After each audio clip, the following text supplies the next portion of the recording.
There we go.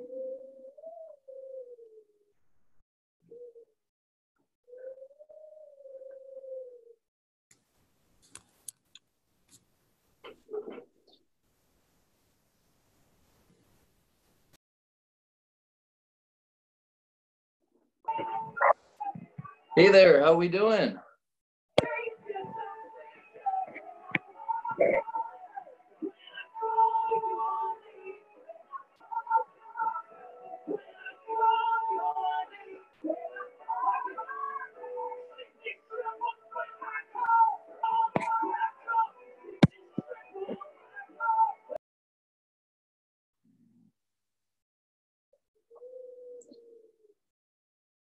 How we doing? Take yourself off of mute, and then we can chat back and forth.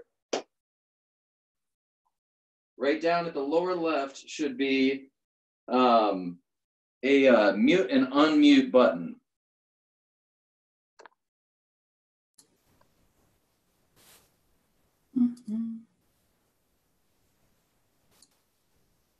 See, Lysandra, you're on there. How are you doing today? I'm good. How are you? Doing awesome, doing awesome. How are you and your family? You guys doing good? We are good. Good. Luckily, good. Brad's super busy, so we're doing well. Yeah, I can understand. Does Brad work from home, or is he work in a different industry? He does work from home. He is a loan officer. Oh, okay, absolutely. Yeah, that business is jamming right now. I've been on the phone this morning early with some of the top LOs in the area, and they're running for sure. Mm-hmm. Well, that's a good complimentary, right? It is. Yeah, it's working out well. Awesome. Very good. Well, we're going to get started here in just 2 minutes. And so while more and more of our KW agents come logging on, we'll have a chance to really dive in. I can see it's already happening. Good morning. Hey, there's Zach. How we doing, buddy? Take yourself off that mute button. There's Debbie Connor. Good morning, hey. Debbie. No, it's afternoon. It is afternoon, isn't it? I'm all upside down here.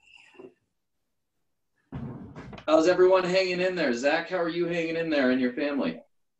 I'm good. I'm wearing sweaters now instead of suits, so it's cool.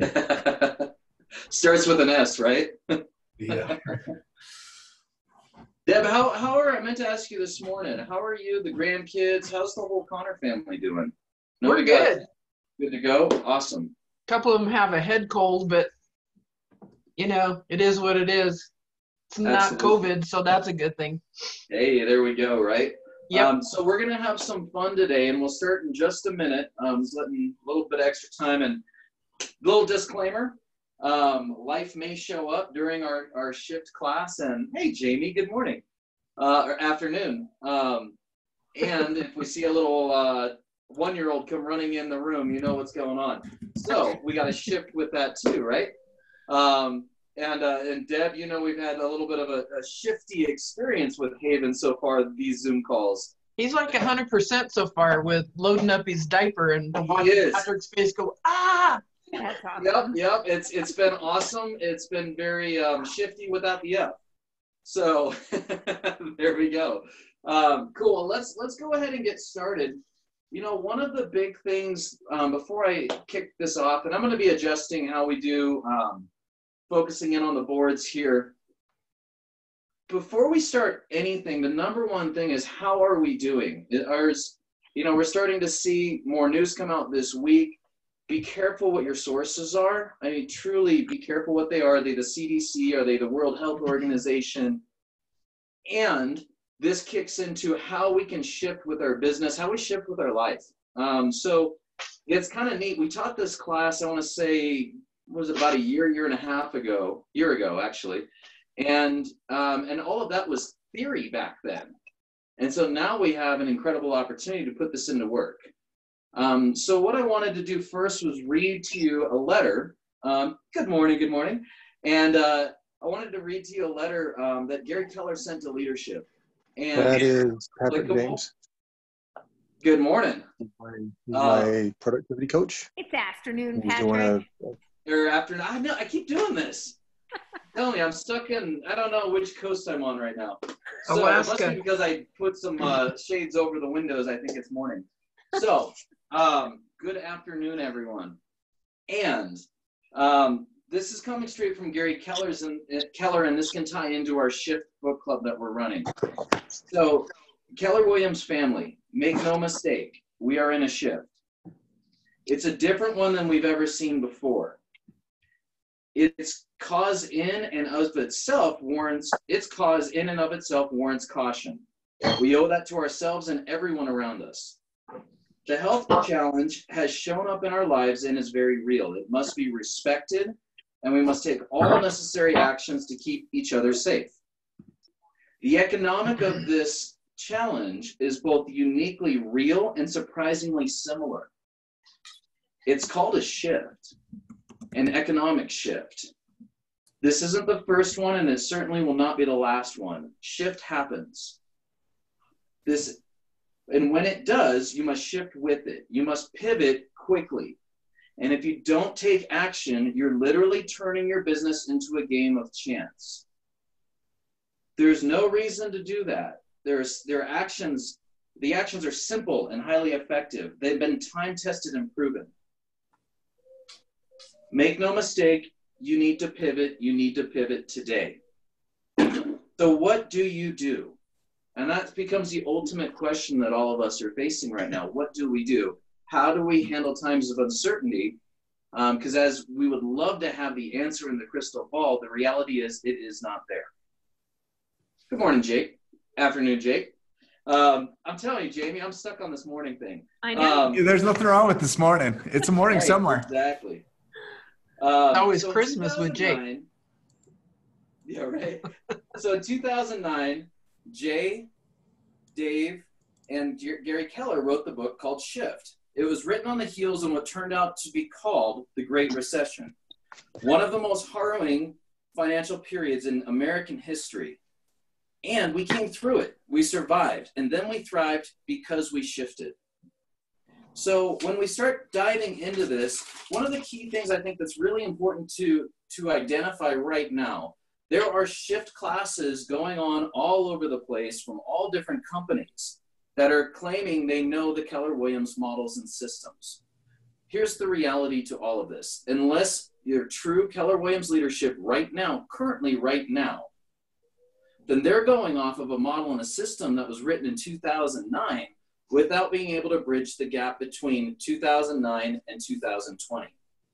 So it becomes imperative when we're talking with our fellow agents, with our KW family, with those interested in learning about Shift that are not with KW, that they focus in on KW leadership that is teaching Shift. Now, there's also a Facebook group that I'd love everyone to write down. And it is, I'll read it off and then I'll zoom in a little bit here, okay? So it's Facebook, www.facebook.com/groups/Shift Daily. Jay Papazon is going to be on this, maybe not every day, but he'll be contributing towards this. So what better way to learn about Shift and how to adjust to market shifts than the gentleman who co-authored the book Shift? And that's why, I mean, the authenticity behind this is really, really important. Because otherwise we're getting mixed messages going from all over. And the point of today, and Deb, one of the things we had talked about is really having that engagement going. So please take yourself off of mute. I'd love to hear your voice. And also go on the chats. If you have something that becomes an aha, if you have something that really you're looking at, why are you investing time into this, right? Other than the obvious, what are you looking to get out of it? And that's a question for everyone, right? Because we may have different focuses around why we're engaging our time in Shift. So what are some reasons on why we're committing to our time on this? Live question. I'll start. So I have done the Shift Book Club in the office before, but it's been quite some time. And quite honestly, a lot of the information that we went over it was good information, but it wasn't practical and it wasn't relevant for the time. And it's a little bit of a different circumstance right now. So I'm looking to revisit the information and see how it actually applies right now. Awesome. That's great, Jamie. Thank you. So for everyone else, what other reasons are you committing yourself to this time?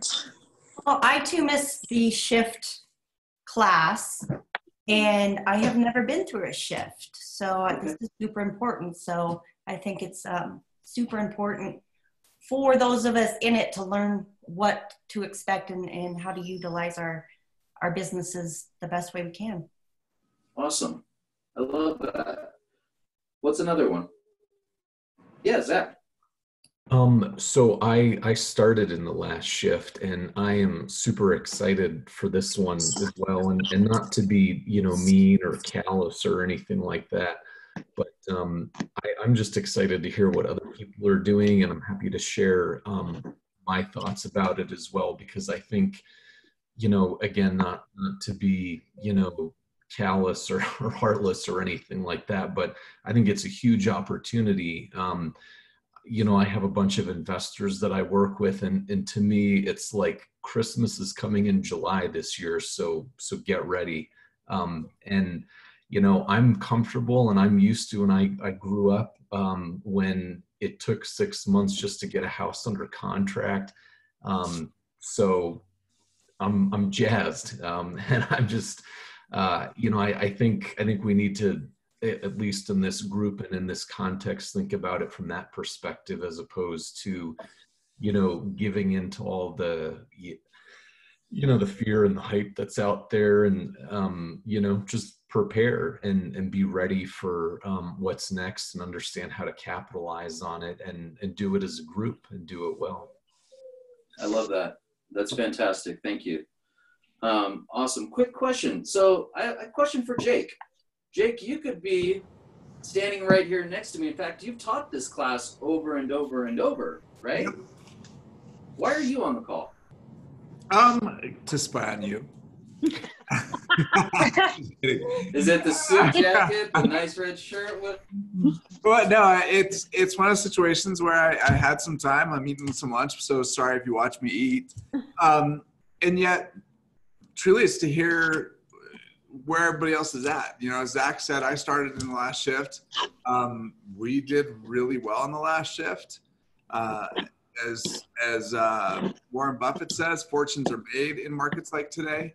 So it's how do we become the best consultant for our clients? How do we become that best resource, as Zach shared, for information? At the 3 o'clock call that I'm going to do for the region, we're going to actually dig into those conversations. And what do those conversations look like? How do you get to the personal side of that conversation so you can provide the information that's valuable and necessary in today's market? So it's really just seeing where we're all at, so that we can work together to win and to really drive through this market. Because it's easy for us in these moments to kind of hide away in a small room somewhere and feel like we're all by ourselves. And yet, as I saw on the chat, Scooby-Doo's playing in the background. In my world, the kids are screaming at a game called Fortnite, whatever. And yet that's what we do. And knowing that we're connected through other means, and we can still be doing this. Awesome. I wanted to check and see who's wearing pants today. Yes. Actually, and these are real this time, Jamie. Come to our happy hour on Friday, and you'll see what we're talking about. Well, part of the goal with this is not necessarily to read the book Shift, right? We can all read. The key is how do we implement, and how can we share strategies together? So today, what we're going to kind of dive into as the very first one is, and I'll stop along the way. And if you have questions, concerns, comments, anything, just raise your hand or stop me or start talking, or it's that way, because I don't see everyone on here. So as we keep going, if there's something that really jumps at you, use the chat box, use these things, because that's how we can communicate together. So this book was written in 2008, 2009, right? And then we dove literally right into, and we were already feeling it in Denver, Alaska was thinking we just had this, you know, we were this anomaly that was never going to get hit. Didn't show up that way. In fact, what happened is it showed up 2 years later, and then it smashed us, right? Here was the key. Preparing yourself now, even when it's in the moment. When was the best time to prepare? Yesterday. When was the second best time? Today. That's one of the key elements of shift. And understanding that shifts happen. When we look at economic shifts, no matter what the economic shift that has happened, all the way back into the 30s of the Great Depression, real estate was still being bought, sold, traded. Always. This has gone back all the way to the very beginning of commerce. There's always been trade no matter what's going on. Now, here's the key secret around this. The last economic shift that we had, 75% of the agents that are on the agent count fell off. Now, why do you think that happened? Why do you think that 75%, that's a huge number, right? We have 22,000 licensees here in Denver. So why would you think that 75% would start to fall off? Lack of preparation.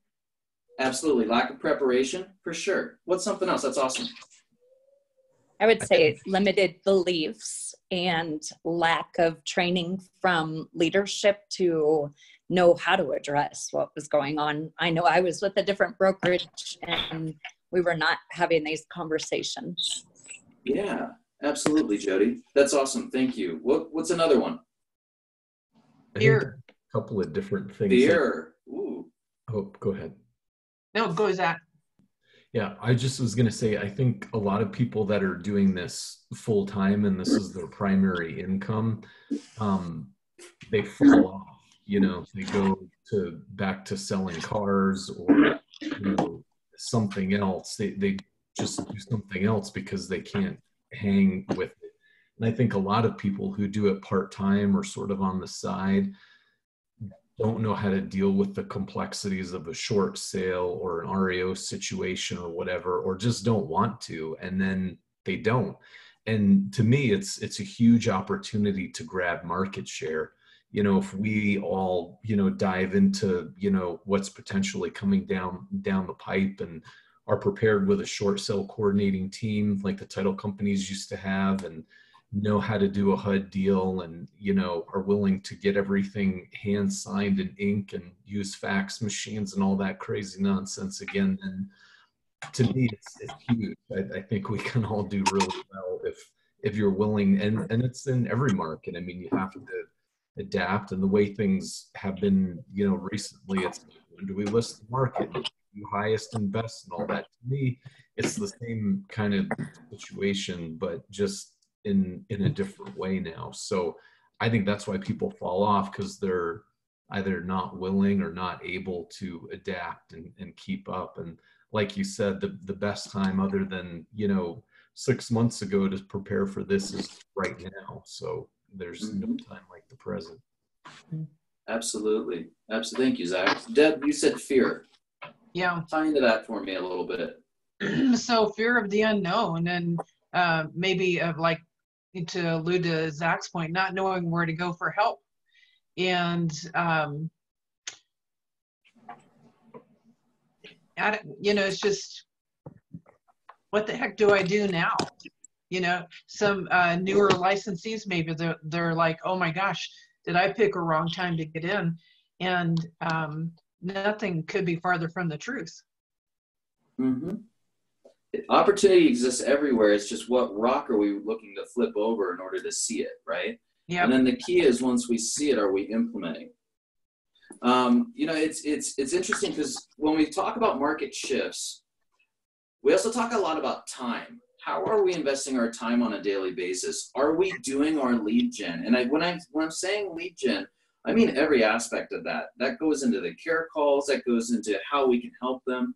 Nothing is worse right now than someone listing with an inexperienced agent who has no idea what's going on. This is, I mean this with the most sincerity in my heart. Now is one of the most dangerous times to list with a discount broker, to work with a discount broker, or to go and list with an inexperienced agent when we know 38% of RE Colorado hasn't sold a home in 12 months. That's almost 40%, right? So if we know that's going on, that's why these calls are so important. There's nothing salesy about this. And that's the key thing is as we shift our business, as we shift our mindset, we just got to start upstairs first. I did a post a little bit earlier on our page that I showed our home office that I worked on over the weekend, right? Had a little too much time and a little too much paint. And why did I do that? Why do you think I did that? Build a bunker. Tell me more about that. Why would I need some space to get work done? Right. Well, and the key thing around that is the mindset piece. Here's what I realized last week, and I'm a completely open book, right? I even have our OP on the line. I'm going to say this. It was extremely challenging last week to be focused, extremely, because there's a million things going on, and in the meantime, there's leadership Zoom calls. There's this going on. There's this going on. There's a kid running in with a dirty diaper, right? Like there's all these things. What I realized part of the challenge wasn't that. It was here. What was I creating and what story was I creating around this? Sometimes we have to take massive action in order to have massive results. And that's what Shift is all about as we circle this back around to it. A big conversation that happens in Shift is going to be the transition, I'm not sure if that'll show up for everyone, between markets. So when we're looking at markets that shift, we have been notoriously in Denver in a seller's market. Who can tell me what a seller's market is? How it's defined? Less than 6 months inventory. Less than 3 months. Okay. How many months of inventory? Historically, less than 6. Right. So less than 6 months of inventory. What have we been experiencing in months of inventory in Denver for the past 3 years? Less than 4. You're right. Absolutely. Less than 4, almost, I would say less than 2 months of inventory. Right? Especially a few minutes of inventory sometimes. Few minutes at times, Yeah. right? Yeah. So Yeah, what was we're at happening with our 26 buyers days, that were several writing months. offer after offer after offer and not getting any of their offers accepted? What was happening? Frustration. Yeah, Jamie, absolutely. Frustration because they once again, they didn't get the house they wanted, right? Which turned into resignation. Now it turns into opportunity for these buyers in this market. So when we look at a seller's market, typically it's 6 months or less. We used to actually call a seller's market 4 months or less. A neutral market, which could flex either way, would be between 5 and 6 months of inventory. And a buyer's market would be 7+ months of inventory. That's what we used to call it. So now we're starting to experience what it's like to have a market shift when it not necessarily is based on interest rates, right? Yet the inventory will flex. So part of this is that, and I'm just going to read this here real quick. When shifts occur, fear runs rampant, although not everyone responds it in the same way. Some individuals, though they may feel the fear, also know that they are an equal opportunity and equal reward business. It's really the 80-20 rule at work. What we're going to see here in Denver is going to be the 90-10 rule, which is tons of opportunity for everyone on this call. Tons. We saw those go out of business. We also saw those triple their business and come out with incredible market share. Incredible.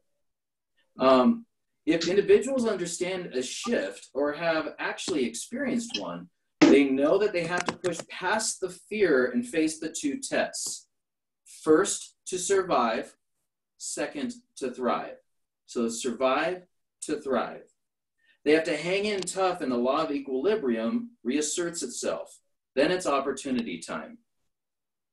So how many of us know the law of equilibrium?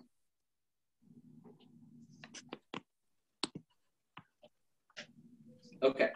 So the law of equilibrium is as old as the real estate industry itself. It is simple and straightforward. The law states that the available income in the market determines the number of agents in that market. So the available income in a market determines the number of agents in that market. As the number of transactions rises, so do the number of agents. Did we experience that in Denver? Mm-hmm. Yeah, absolutely, right? So if conversely, when the number of available transactions falls, so does the number of agents. The people are attracted to the industry by perceived income opportunities and driven by the reality of the competition for it. I'm just going to check our clock here. Cool. Okay, 9 minutes left. All right. Since perceptions tend to trail behind reality, 2 lag periods show up in every economic shift. And we may be starting to experience some of this right now. The down lag and the up lag. The down lag occurs because the number of agents doesn't decline until the number of transactions has already been dropping for some time. The low point of income opportunity then occurs when the most agents are chasing the least amount of income. Now the up lag works in the reverse when the transactions increase. Higher income opportunity point occurs on the way up when the fewest agents are chasing the most amount of income. Does that make sense? What are your thoughts around that?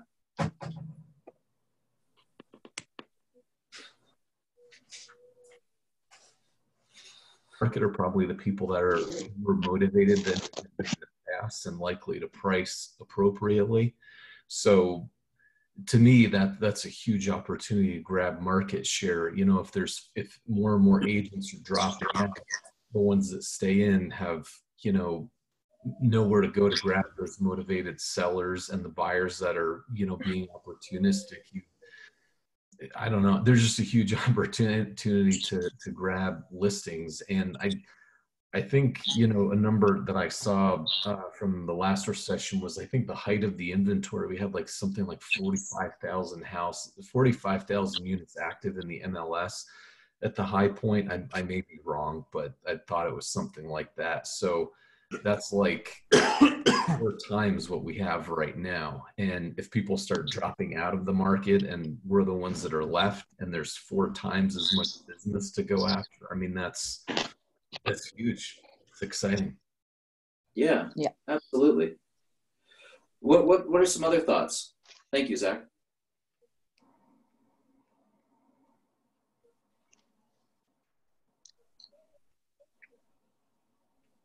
We had to create the story. A friend of mine said, never believe a statistic you haven't manipulated yourself. Meaning, there was data that came out from Showing Time saying that showings were down 47.6% this week. Mm-hmm. Well, if you look at showings being off about half the showings that we had last week over this week, what would you expect to have happened? Oh, yeah. Less homes go under contract. Well, how do you know what's really happening? You got to pull the rest of the data. So you pull the rest of the data and you see that there was over 1,500 homes that hit the market in the last 7 days. And there was over 1,500 homes that actually went under contract in the last 7 days. Yep. We have half the showings and yet we're putting more homes under contract. So either that's because we're really good at doing digital tours, or we've got a backlog of buyers that are willing to take advantage of the market that we're in, and we've got to go find them. Absolutely. So the story becomes critical then, Jake. Completely. And when you can tell that story to your sellers, they realize people are still buying, which gives us an opportunity to put them on the market. Awesome. Awesome. There's one piece here that I wanted to highlight, and it actually kind of ties into what you were just saying, and that's the resilience factor. So even though that, I'm just going to read this here quickly.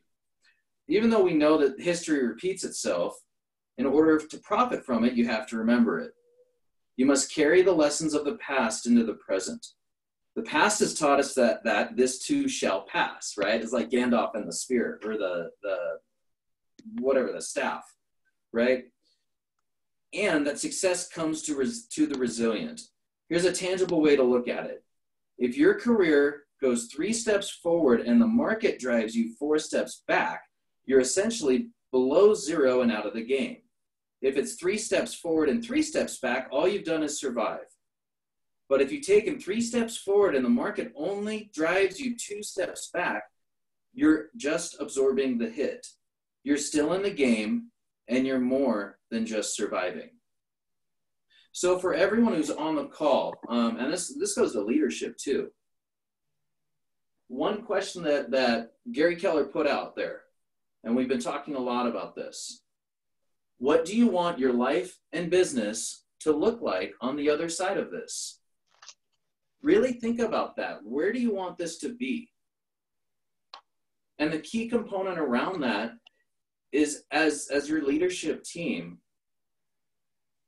what can we do? How can we support you to the highest level to where we can bridge between where we're at now and where you want to be at the end of this?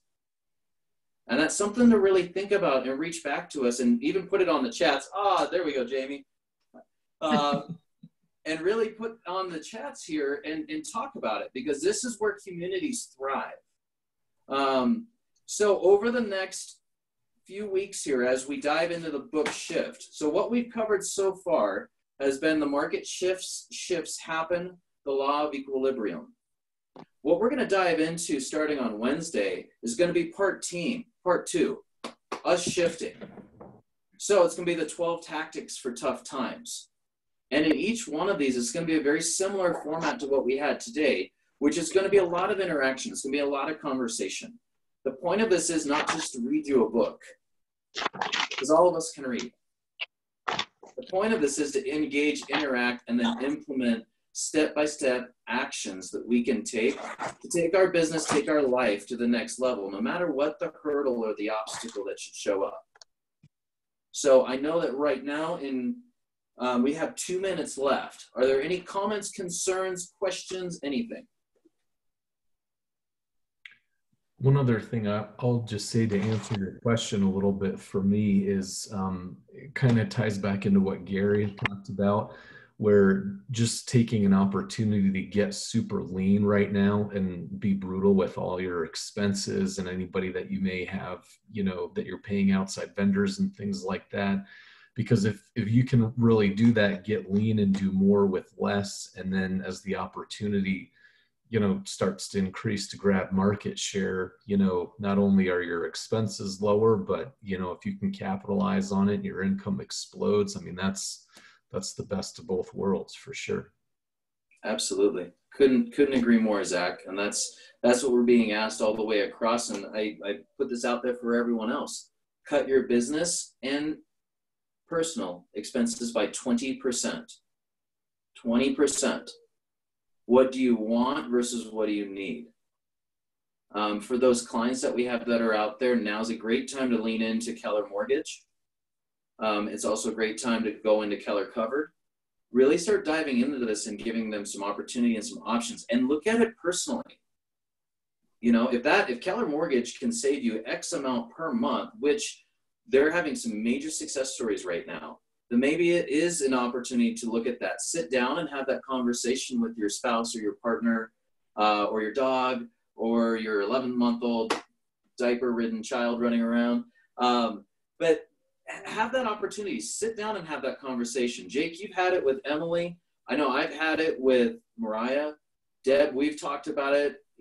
All the way across. Sit down and have those conversations right now is extremely important, because what we're seeing, the successes that we're seeing today, this week and last week, is because of what you did 60 days ago and 90 days ago, right? It's not just it didn't just happen.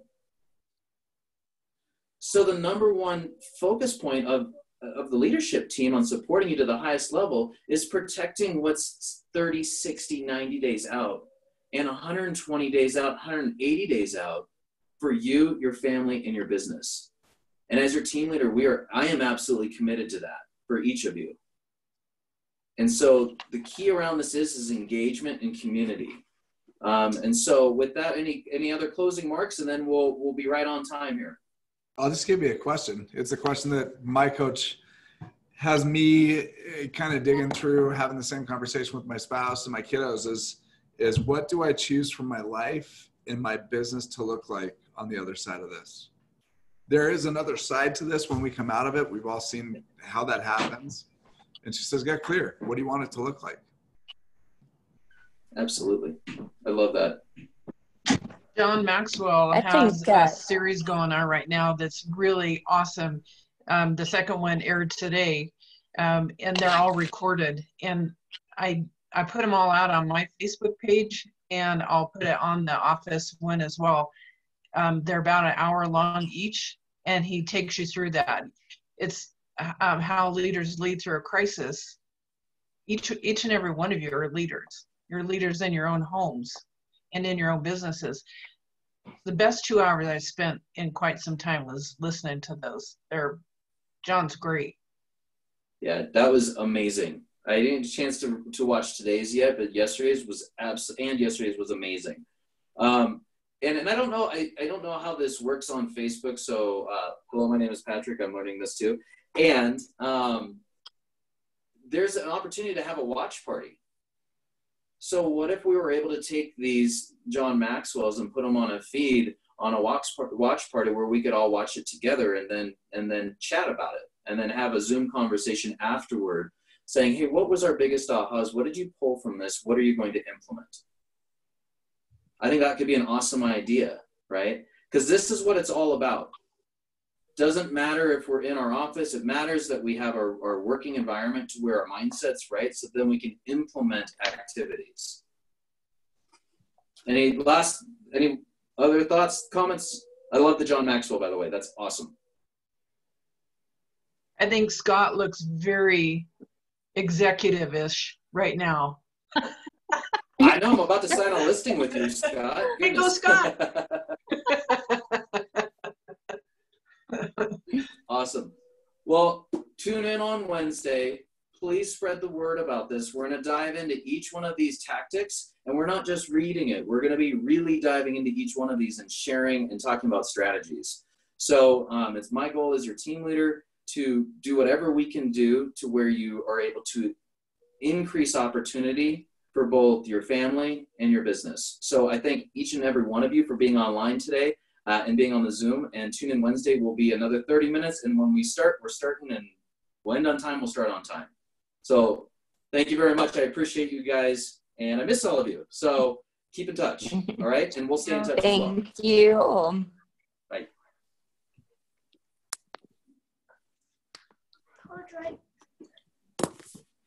What?